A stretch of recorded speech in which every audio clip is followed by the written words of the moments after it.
my podcast on real relationships. My name is Sophie Gibson, and I am a relationship expert, international speaker, and best-selling author of the book Your Other Half. I've decided to start this podcast because, in my opinion, relationships are currently not being portrayed as what they really are.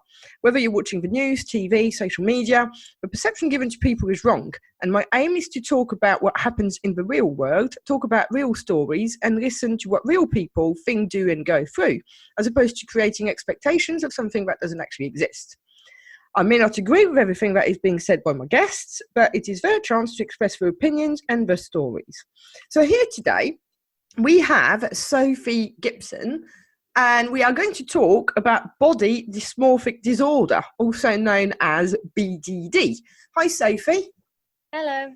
How are you? I'm good, thank you. How are you? Good, thanks. So could you tell us a little bit more about yourself, please? So I'm Sophie Gibson, as you've just said. Yep. I am 26 years old. Mm-hmm.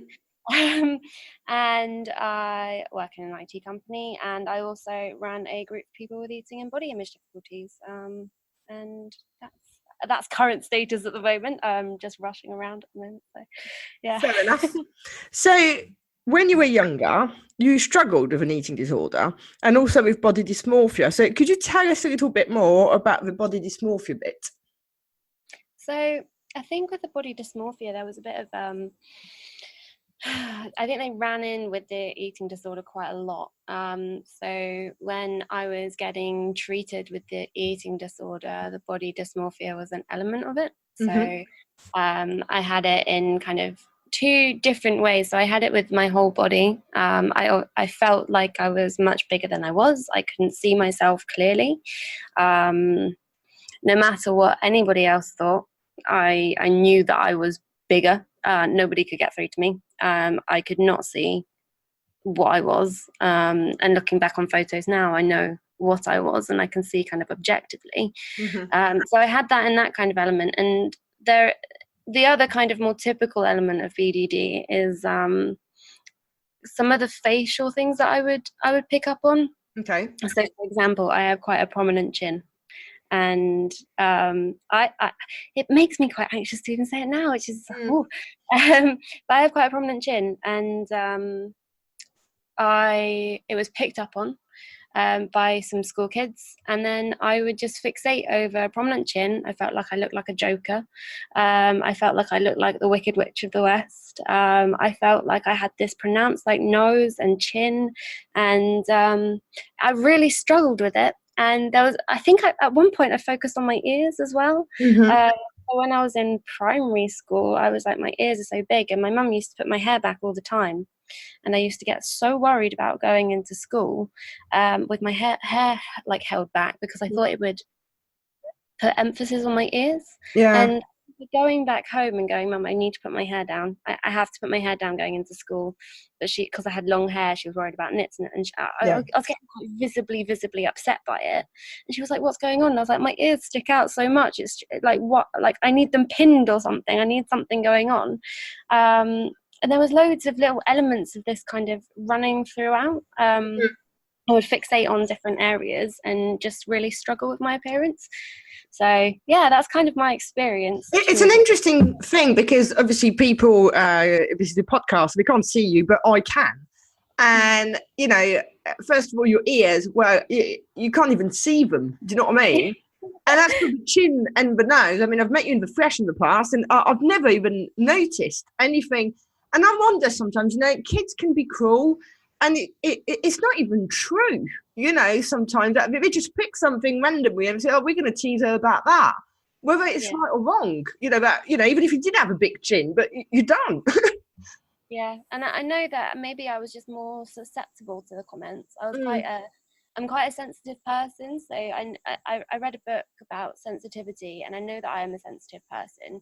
I know that I can take things quite to heart sometimes. And it has been a process. But yeah, the children, I remember one time even in secondary school, I put my hair back, and someone said to me, don't ever do that again, because you look like a man. And so therefore I then started fixating on the fact that I had really masculine features, and I was like, I need to put makeup on, and I need to not ever wear my hair back again, and I need to be feminine.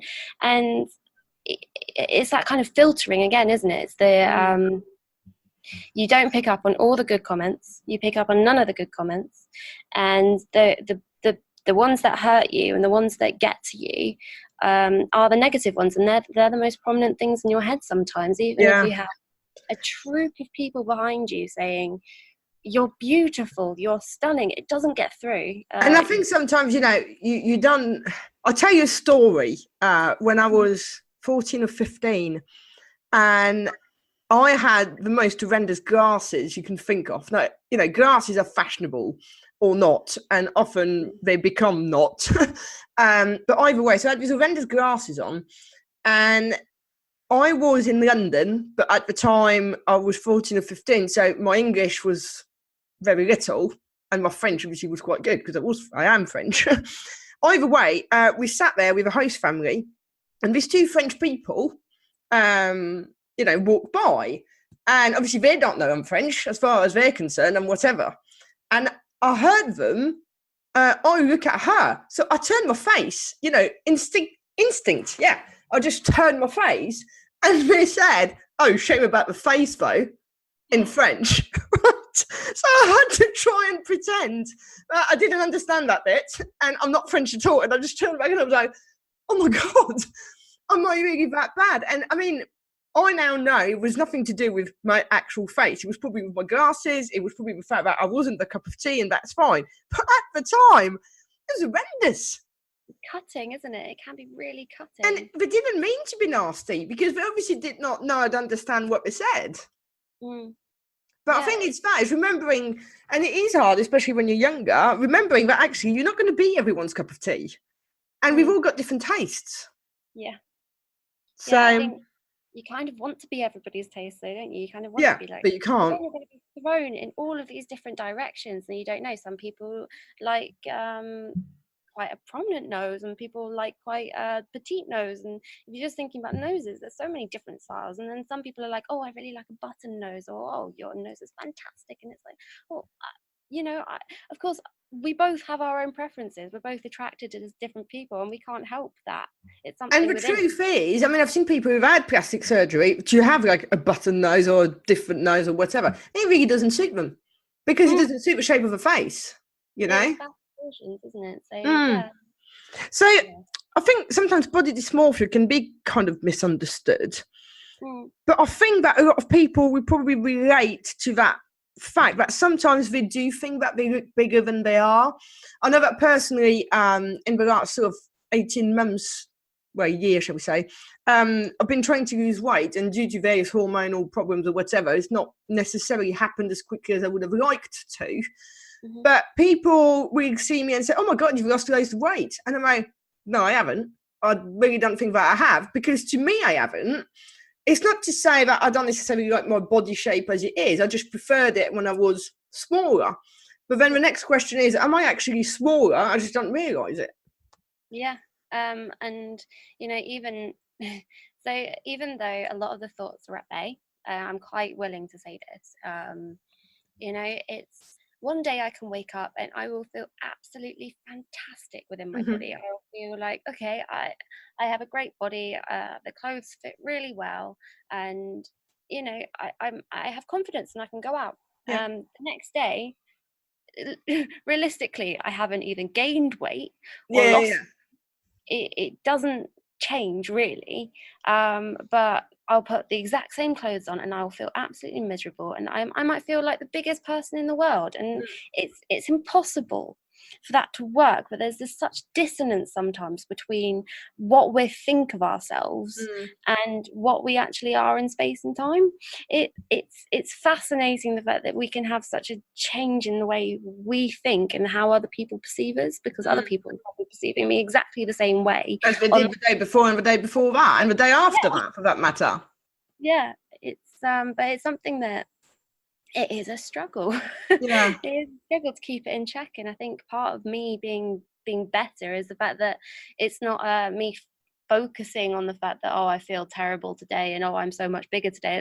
It's more of a realization of the fact that, you know what, there can't have been that much change. Yeah. You know, today's just another day, and you know what, I just got to work it. I just got to figure it out and break through it. Yeah, no, completely. And I think sometimes it is about mindset. You know, I mean, I can have extremely vivid dreams, and depending on the dream, you know, it can quite literally, if I've not quite snapped out of it, upset me for certainly part of the morning. I then have to make a real conscious effort to try and snap out of it. And I think it is sometimes we literally just wake up from the wrong foot. Yeah. And there's certain days where we're not. I mean, there's certain days we really don't look particularly glamorous. I mean, I remember I was doing a similar thing that we are doing now with somebody about a month ago when I had a really bad cold, and I looked like Rudolph with acne. And it wasn't a nice picture at all. But you've got to accept that at times, don't you? Yeah, you're not going to look your best all the time. I know people try, but yeah, if you're sick or something, it's not going to look particularly well. But yeah, no, it's just tough. It's a tough one, because I know hiding myself, it was kind of like, what kind of life will I have hiding it? I think it's the mentality of, I spent so long that I wouldn't go out the house unless my makeup was perfect. And I would have a battle, kind of, I had my armor on, and it was my only way. If I diminish the flaws, if I kind of figure out ways to do it, if I keep on checking in mirrors. But I was spending so much time checking mirrors and taking photos, and I wasn't living life. Yeah. It's kind of life by default, isn't it? It is life by default. And, you know, it's going back to the mentality of, well, do I really want to spend that much time looking in mirrors, taking pictures of myself, trying different makeup to see which one would, you know, work best at diminishing my features, or which hairstyles would work best? And I'm actually going, oh, I've got a hairstyle, I've got to get my hair cut soon, but it's not kind of, you know, my features are so terrible, I've got to hide it. Yeah, no, I know what you mean. And do you think that social media and like so-called celebrities, inverted brackets, like for instance, if we take Love Island, for people outside of the UK who don't understand the concept of this show, it's basically a bunch of really pretty girls and really pretty boys shoved on an island, and they're supposed to, we're quite literally mate or find their mate. And yeah, that's that. But I mean, I wouldn't get accepted on it, and I'm a size 8 to 10. They're proper Barbies, and I just think that it's not their fault, but the media and whoever's organising these things is not portraying a true reflection of what most average people look like. Agreed. I think the selection process is flawed, and I think you know, they're going to be looking at people that already have a social media presence. And if you see the way that even those shows are evolving, I think originally there might not be that much in terms of what's the word I'm looking for? Differences. Like it's not variable at the very beginning, but I think it was kind of toned back. Whereas nowadays, I think even let's look at Bake Off. Yeah. Let's look at the principle of Bake Off now. To get onto Bake Off, you don't just have to be a home cook. You have to have a massive social media presence that demonstrates all of your abilities. Even if you're a fantastic cook and a fantastic baker, if you don't meet certain criteria, you can't get on. It's the same thing with Love Island. If they don't meet a certain kind of look criteria, if they don't have a big social media following, if they don't look like that potentially later on that they will get a sponsorship maybe for other products that they can do, then they kind of have way with people. And I think when you're looking at young people and actually people in general, and if you look at the reactions on Gogglebox and things like that, they're like, well, Lumineck, and even on the internet going, well, where's the representation of people of all sizes? But they're looking at ways to make the viewership and you know, not to be around the bush about it, but a snowflake kind of generation where we're like, we have to have representation from everywhere. And I agree. I would love to have representation everywhere. But there's just going to be people that will buy into it. And they'll buy into it because they are pretty people and they do want to look like that. And they do want to see those things. So they're marginalizing for a reason, and that is for people to buy into it. People want to look like that, and they know what they'll know what they want on the show, and it's a shame. And I wish there was much more representation, and the impact that it's having on people is quite great, I would say. And I think that's such a shame, because actually sometimes I know they do shows on dating. Again, in the UK, there's one called The Undateable, where they're taking kind of the underdog, but they're kind of extreme underdogs. You know, I've met people over the last 5 or 6 years doing what I do. They're not extreme underdogs, they're just normal people. They just haven't met anybody. And it would be quite nice to see something where actually normal people are given a chance, as opposed to always, you know, being for like an ulterior motive. Yeah, and I think it's also about personality. Exactly. Again, if you look at Love Island, they're looking for the extreme personalities. They're looking for the ones that will clash, that there will be arguments, that there will be kind of cattiness and, you know, lad culture and things like that. But when it's a shame, because actually society needs to a degree less of it, because lad culture is making things worse for male body image as well, and having a very chiseled look, and having tanning and all of this stuff. Yes, if you want to do that for your own sake, fine, but it's the pressure around it that can feel quite overwhelming, I think, for everybody. I just find it frightening that men potentially could use more beauty products than I do. I just find that a bit odd as a concept. That they use moisturiser and stuff like that, I get that. But that they have more stuff than me, and their eyebrows are in better shape, I find quite frightening too, actually. But I think in the next, you know, breath, talking about body dysmorphia, seeing, you know, from both angles, men and women, it's making everybody feel insecure, really. Yeah.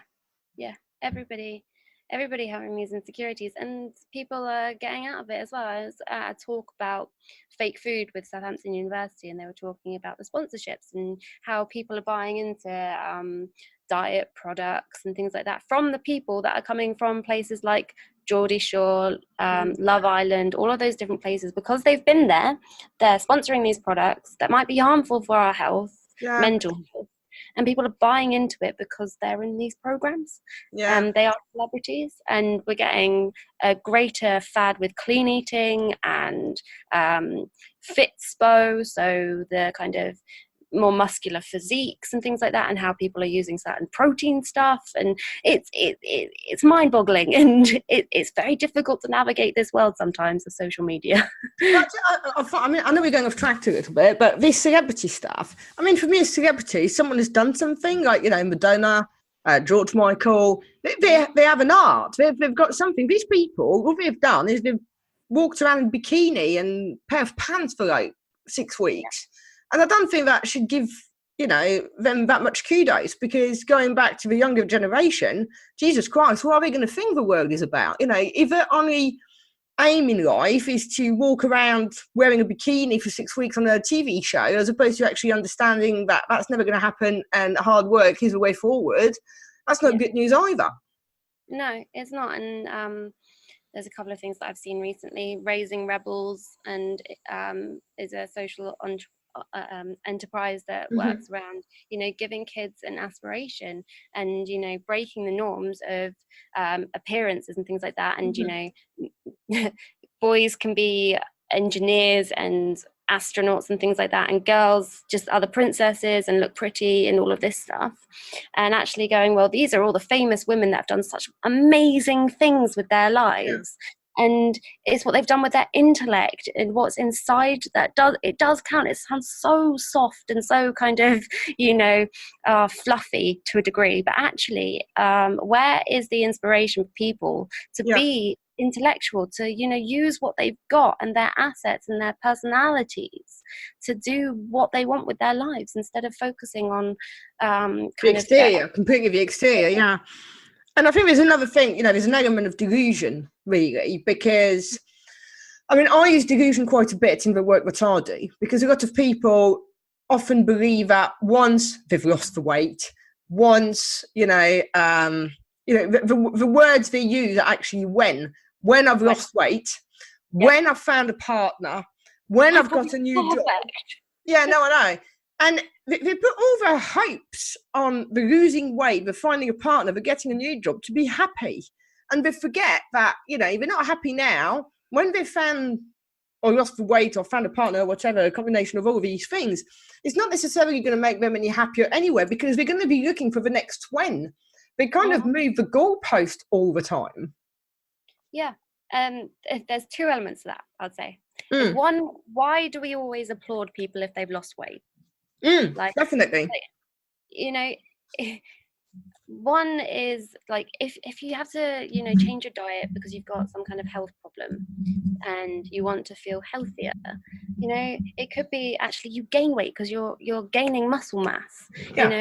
It could be it's either way, but every single time if I see someone on the TV or something and they've got an audience, I've lost weight, well done. Yeah.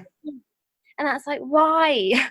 Because if I gain weight, people don't applaud me if I gain weight, regardless of my reasons, unless it's an eating disorder, and then they're like, oh wow, you've gained weight. It's over the top. And then the other thing is, we have this external focus on something that our appearance will suddenly make things all better. That it's a moving goal, to be honest. If we go back to the eating disorder, I want if I lose this much weight, my life will be better and I'll be happier. When I got to that weight, I wasn't happier and my life wasn't perfect. It was probably even worse. And so I thought, okay, fine, I'll lose more weight. Yeah. And then everything will be better. Yeah. Or if I have this plastic surgery, things will be better. But in some cases, and quite a lot of cases, people that go for cosmetic surgery then go on to have other cosmetic surgery because they think, okay, well, that's now been done, but then I've shifted my focus, and you're not really addressing some of the underlying things that are going on to figure out actually what is making me happy, what will actually make me happy, how can I make myself happier without focusing on the external kind of components of ourselves. It's a bit like decorating a house, isn't it? If you have a brand new kitchen but the rest of it is battered, you're kind of highlighting the one good thing you've got, and then you become more dissatisfied in a way because you want more things done. Yeah, you could have the fanciest furniture in the world, but your electrics could be appalling. That's right. The boiler could be appalling, and you will have the fanciest shower in the world, but you won't be able to use it. Yeah. And I think it's the thing with body dysmorphia. We kind of focus on one bit that we've decided is wrong, based on other people's opinions. In your case, for instance, with a chin, a few kids that said that, based on our perception of what should be right, which doesn't mean to say that it is. And I think one of the thing that's essential for everything in life, not just body dysmorphia and eating disorder, it's a safe acceptance. Yeah, it is. And it's also what value does that person have over me? That was one of the things that I think I've had to kind of address in my head. Well, why does it matter? So what? They've thought that. So what? I've had to kind of be quite brutal with myself sometimes over it. I had kids around me taunting me, going, oh, Cinderella, and I ran out of a drama performance because I was playing Cinderella. And I just couldn't take it. But why I might have been, I'm not I'm not, but I might have been the best actress in the world, and I could have had the greatest potential to be an amazing actress, and that would have stopped you in a way. And that would have stopped me. It would have absolutely stopped me. And taking it back,